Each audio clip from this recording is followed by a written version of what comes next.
भीष्म द्वारा रक्षित हमारी सेना सब प्रकार से अजय है और भीम द्वारा रक्षित इन लोगों की सेना जीतने में सुगम है। पर्याप्त और अपर्याप्त जैसे श्लिष्ट शब्द का प्रयोग दुर्योधन की आशंका को व्यक्त करता है। अतः भीष्म कौन सी सत्ता है जिस पर कौरव निर्भर करते हैं तथा भीम कौन सी सत्ता है जिस पर संपूर्ण पांडव निर्भर हैं। दुर्योधन अपनी व्यवस्था देता है कि इसलिए सब मोर्चों पर अपनी अपनी जगह स्थित रहते हुए आप लोग सबके सब भीष्म की ही सब ओर से रक्षा करें। यदि भीष्म जीवित है तो हम अजय हैं, इसलिए आप पांडवों से न लड़कर केवल भीष्म की ही रक्षा करें। कैसा योद्धा है भीष्म जो स्वयं अपनी रक्षा नहीं कर पा रहा है, कौरवों को उनकी रक्षा व्यवस्था करनी पड़ रही है। यह कोई बाह्य युद्ध नहीं, भ्रम ही भीष्म है। जब तक भ्रम जीवित है तब तक विजातीय प्रवृत्तियां अजय हैं।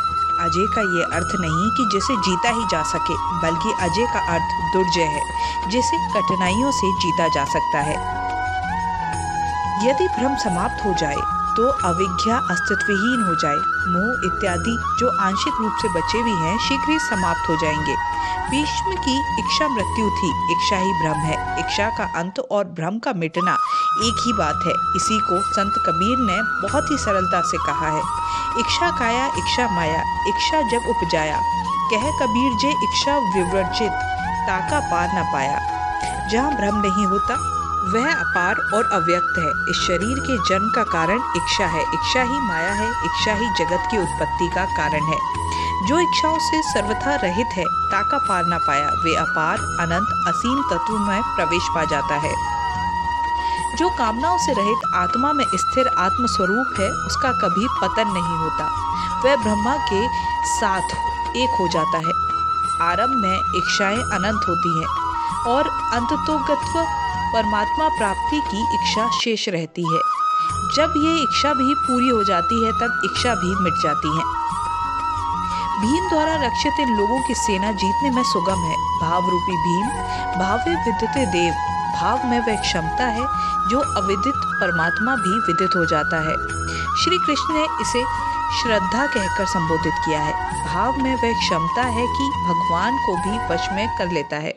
भाव से ही संपूर्ण पुण्यमयी प्रवृत्तियों का विकार होता है। यह पुण्य का संरक्षक है। ये एक और तो इतना बलवान है कि परमदेव परमात्मा को संभव बनाता है, किंतु साथ ही इतना कोमल भी है कि आज भाव है तो कल अभाव में बदलते देर नहीं लगती। आज आप कहते हैं कि महाराज बहुत अच्छे हैं, कल कह सकते हैं कि नहीं है। हमने तो देखा महाराज खीर खाते हैं। ईष्ट में लेश मात्र भी त्रुटि प्रतीत होने पर भाव डगमगा जाता है। पुण्य में ही प्रवृत्तियां विचलित हो उठती हैं, इष्ट से संबंध टूट जाता है। इसलिए भीम द्वारा रक्षित इन लोगों की सेना जीतने में सुगम है। महर्षि पतंजलि का यही निर्णय है। दीर्घ काल तक निरंतर श्रद्धा भक्ति पूर्वक किया हुआ साधन ही दृढ़ हो पाता है।